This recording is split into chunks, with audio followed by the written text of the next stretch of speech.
صدای تو با خدا میکشد ما را. سرود با خاطره مبارکشاه، سراینده‌ای که از مرگش 20 سال گذشت. این آهنگ را مبارکشاه میرزاشایف در همین استودیو ایجاد کرده بود، اما مرگ با او فرصت ثبت این ترانه را نداد. اکنون دوستان و همکارانش آن را ثبت کردند، با صدای دیگر، با متنی دیگر و در وصف خود او. عجب مستی وفا بودی، عجب مستی وفا بودی. وای مبارکشاه میخوند نگاهی تو به خدا میکشد ما رو. اما کردیم صدای تو، نوای تو به خدا میکشد ما رو. عجب دادی خدا بودی، عجب مستی وفا بودی، عجب مستی وفا بودی. و هم خیلی در وقت سرود گوش کردن میفهمید، درک میکنید. با گذشت 12 ساله از مرگ مبارکشاه میرزاشایف، امروز هم سرودهایش در همه جا شنیده و از سوی آوازخوان‌های مختلف بازخوانی میشوند. همکارانش میگویند او سرحدها را شکست. تمام هنرمندا قریب که سرحد دارند، یعنی که سوگد و ختلان و بدخشان خیلی. مبارکشاه سرحد نداشت. به نزدیکی به من زنگ زدن، قریب از همه منطقه و بچه هستن در امریکا و در خارج زندگی میکنن، میگن که ما میخوام که برای مبارکشاه یک هیکل مونیم. این محبت سرحدها رو شکست، وقت رو مغلوب کرد و جای گرفت در محبت خانه قلب هر یک ما و شما. نوباور چناروف از خردی با مبارکشاه هم نشین و دوست بود. در اینجا با هم کار میکردند. در قزاقستان هم همراه بودند. میگوید مبارکشاه یک فرد وطن دوست بود. از روزهای یاد می‌آورد که در الماتا سرودی غریبی مبارکشاه را ثبت میکردند.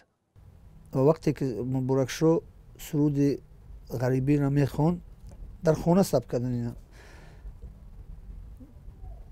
یکم کوپلیت میخوان، دوم کوپلیت باید ثبت میشد. یکی میبینم که موسیقی میرود که آواز نیست، میرم اونجا که مبارکشاه شتک گریه دارد.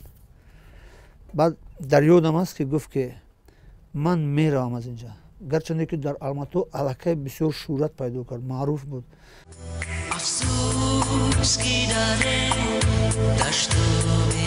سالهای 90 عصر گذشته که تاجیکستان نارام و گروه‌های مختلف بین هم در نزاع بودند، سرودهای مبارکشاه قلب‌ها را به هم می‌پیوست.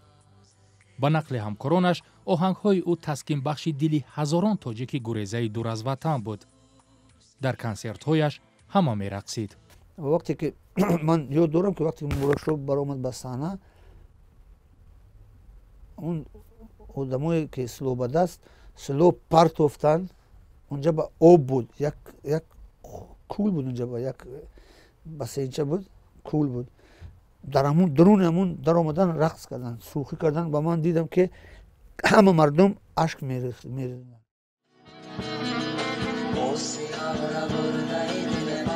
مردم او را بعد توی خرسندیشان دعوت میکردند. اکثر نوارها با هنرنمای مبارکشاه در اینترنت هم از چنین جشن هاست. همه دوست می داشتند ویا. ما هم احترام میکردیم ویا برای صنعت بلندش، برای آواز مهینش.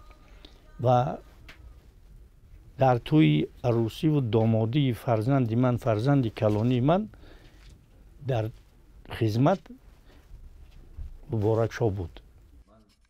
شاعر و پرودیوسر آرزو ایسایف میگوید مبارکشاه از خود مکتبی بزرگ باقی گذاشت و اکثر هنرمندان جوان با آهنگ‌های او وارد صحنه هنر میشوند. سبک مبارکشاه، سلیقه مبارکشاه، مکتب مبارکشاه و طرز اجراییش و پیشنهاد مبارکشاه در مجموع به یک مدرسه هنری تبدیل یافت. حتی این نسلی که مبارکشاه را ندیده است در قید حیات، نسلی که با مبارکشاه برخورد نکرده است، این نسل هم عاشق مبارکشاه است. اعوذ بالله من الشیطان الرجیم بسم الله الرحمن الرحیم. ҳаводорони муборакшо имрӯзҳо ба оромгоҳи ӯ мераванд ва дар ҳаққаш дуо мегӯянд. ӯ дар авҷи шӯҳраташ дар синни 40 солагӣ дунёро тарк гуфт. табибон сабаби марги ӯро бемории шуш гуфтанд.